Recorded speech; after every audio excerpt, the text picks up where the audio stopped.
Hey folks, Super Dave here. I know it's been a while since I posted something, and I feel guilty about that. For those that out there might have been waiting for something new, yes, there has been a bit of delay, and again, I apologize. I feel badly if I've kept you waiting. See, things are going on. Things have been happening in life right about now that have gotten in the way a little bit and given me pause to think to maybe reconfigure what it is I do. In short, well, a couple of things. One of them is very simple. I was traveling for 2 weeks, so there was that. Traveling for 2 weeks shortly after my last interview was posted, the one with Tim Bowness. So that does, keep one busy for a little while. Meanwhile, upon returning, I started a new job, a new paying job. I don't know why I put air quotes in it because it does actually pay me. It is not a fake paying job. It pays.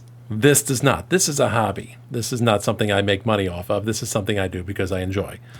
All right. Well, so one of the big changes was in leaving my last raging shit show of a job, I lost something. Fortunately, it wasn't money. It wasn't prestige. What I did lose was one night a week that I worked late compared to the rest of the week. The rest of the week, it was normal 9 to 5, 8 to 5 business hours.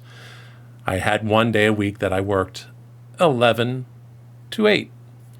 So what I lost in that was my primary day, my primary ability to do interviews with folks in Europe. If you're a progressive rock, progressive metal fan, you probably have picked up on the fact that a lot of them are European. European, Asian. I've talked with this at this point in time, people all over the world, going from England to Finland to Sweden to Lebanon to Taiwan to Australia, all over the place. So losing that morning once a week throws a wrench in the works, to put it plainly. So what that means is now that I have a straight 9 to 5 workday every day, I got to figure something else out. And I'm not sure what that's going to be just yet. In addition, there's a few other aspects of life that have basically led to a bunch of things piling up. And keeping up with this as regularly as I had been and even as I wanted to was becoming difficult. Let's be honest here. It's not easy lining up interviews. It does require a bit of perseverance and persistence, chasing down people, finding contacts when you don't have contacts. I fortunately have a couple of very solid contacts who cover a lot of it for people, but otherwise I'm reaching out to bands directly, artists directly, hoping they get back to me. Some do, some don't. Sometimes I got to do a bunch of digging to figure out, okay, who the hell do I contact about setting up an interview? And sometimes I get lucky and find the promotions organization, the PR organization, the promoter, whatever you want to call them, the representative, and I get some information back.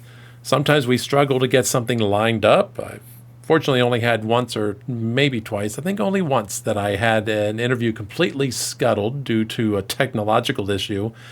Not that the technological issue was not able to be overcome. It just means I lost the one and only time I had a chance to talk to that person, and it never got a chance to do it again. So it is, in some ways, pretty stressful. And with the number of things that have been going on in my life, it just means that it's been harder and harder to try to fit those in. And it's no small feat for me. I don't know how it is for the rest of the folks. When I'm doing an interview, I spend a good bit of time doing some prep work. Part of that prep work, of course, is for bands that are newer to me or newer, period, trying to research whatever I can about them so I can come into the interview not sounding like a complete idiot. Also, maybe refreshing my memory about some things, digging into some details of things of artists that I maybe am already familiar with, but maybe don't know everything about them, and want to, where I can, avoid retreading ground already trodden in other interviews. I want to try and bring something new and different. So prep work for that, in addition to lining up the interview and doing the interview, is another 1 to 2 hours in the week. Doesn't sound like a lot, but when you've got a number of things going on and, hey, maybe you came back from the workday kind of shagged out and tired, It's a lot. It's a lot to keep up with. And like a lot of people with ADHD, I've got a lot of interests all over the place. And I'm trying to do too many things at once most of the time. I end up having other ideas for other things I might do, and then I go, oh, okay, well, when am I fitting that in? I don't know. These are problems you don't care about. These don't affect your life. I'm merely offering some sort of explanation for my apparent disappearing act over the last nearly 2 months now that will extend into the new year.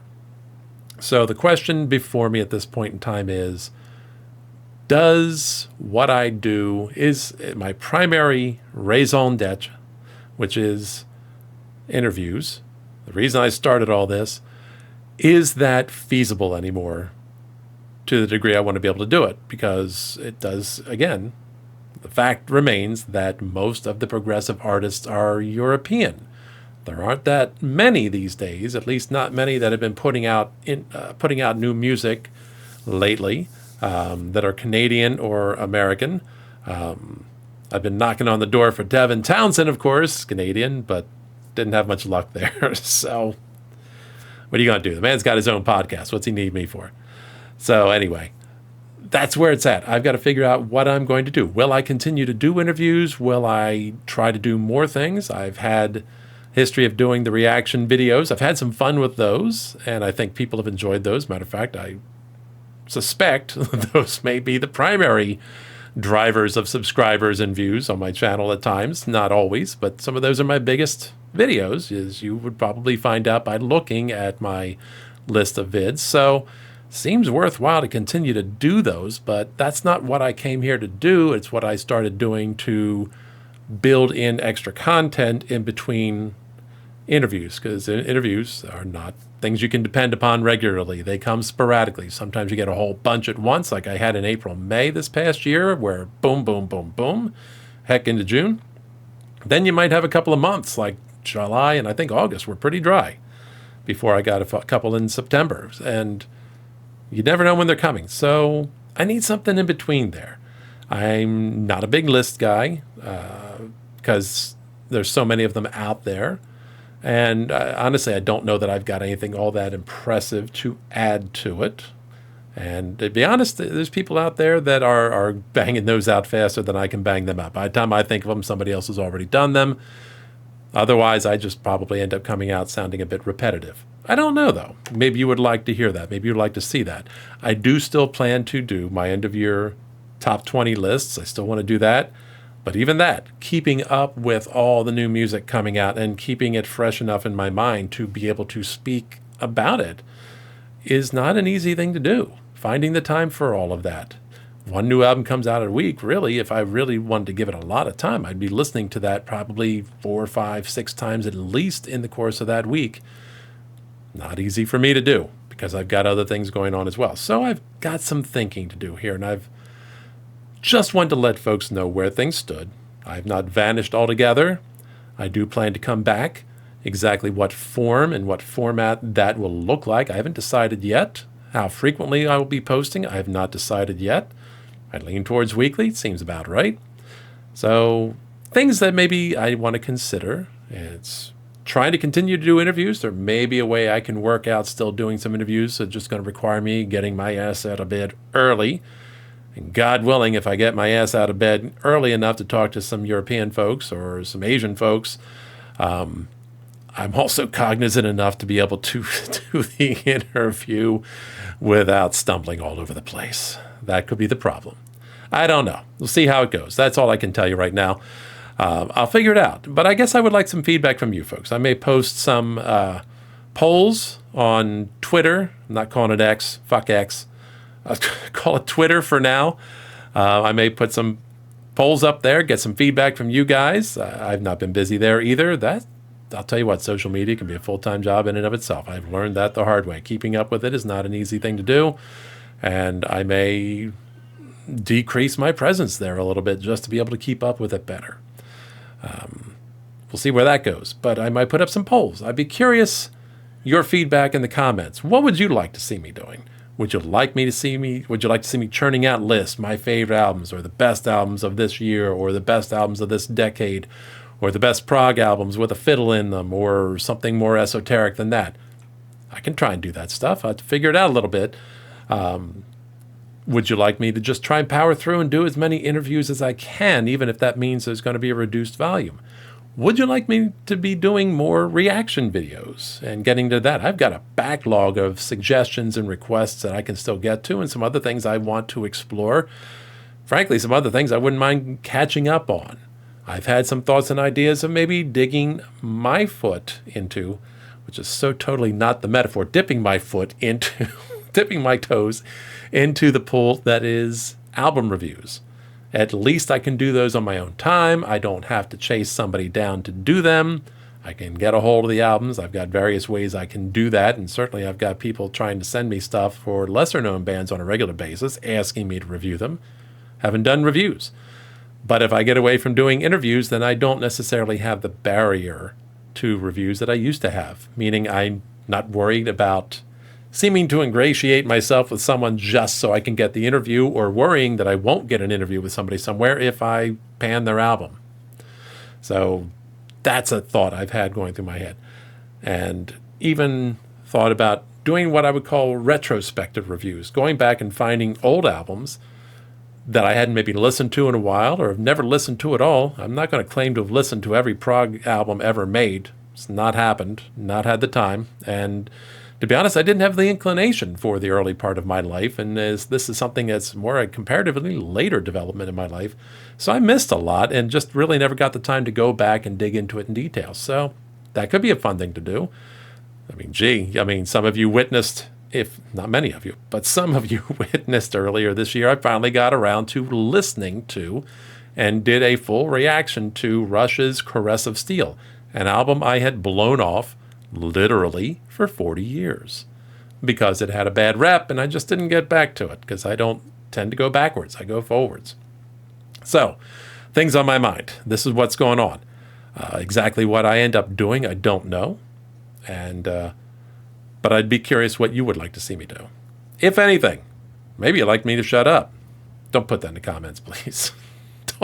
I don't need that. I can tell myself that plenty of times. And I got other people in my life that can tell me that. I don't need it online. Anyway, just some thoughts. That's where things stand. What would you like to see me doing? What have you enjoyed me doing? What would you like to see more of? Do you have suggestions of different packaging of progressive rock content I could throw together? And hey, don't worry. If you are a listener and a fan of The Expanse, it's not going anywhere. That is not going anywhere for the foreseeable future. I have neglected a little bit in the last month or so, I will admit. And I've got to get back on track and more disciplined with that. I'm telling you, things got a little disrupted there with the change in job and all that. Dude, it's the first time in 4.5 years I actually leave the fucking house to go to work. So I think that's messed with my head a little bit too. I was working straight from home for 4.5 years. And new job, I actually got to go in. I got to get dressed. I got to be a civilized person and shave every day and all those kinds of things. So different changes in my life have resulted in changes in how I do Bleeding Edge and The Expanse. So I'm curious about your feedback. If you're interested, if suggestions for something I haven't come up with just now, let me know. Things you like me to do most, things you like me to do least, let me know. And I'll throw some polls up there on ye old Twitter. No, I'm not calling it X. Twitter. Until that goes dead, because I probably, when I get around to shifting my social media around, Twitter will be going bye-bye. That'll be the one I'll be going bye-bye because it's harder for me to schedule stuff in advance for it. And quite frankly, I get a little bit annoyed with the 140 character limit.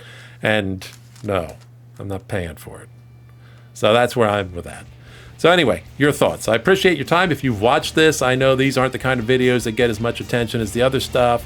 So if you've lasted this long into it, I really am appreciative of it. Thank you for sticking around. Let me know your thoughts. And hey, I will look forward to having something posted for you in the final weeks of December. And then we'll get this train rolling again sometime early in January. So until later, never fear to deviate from the norm, which is what I'm going to be doing real soon. Keep it proggy.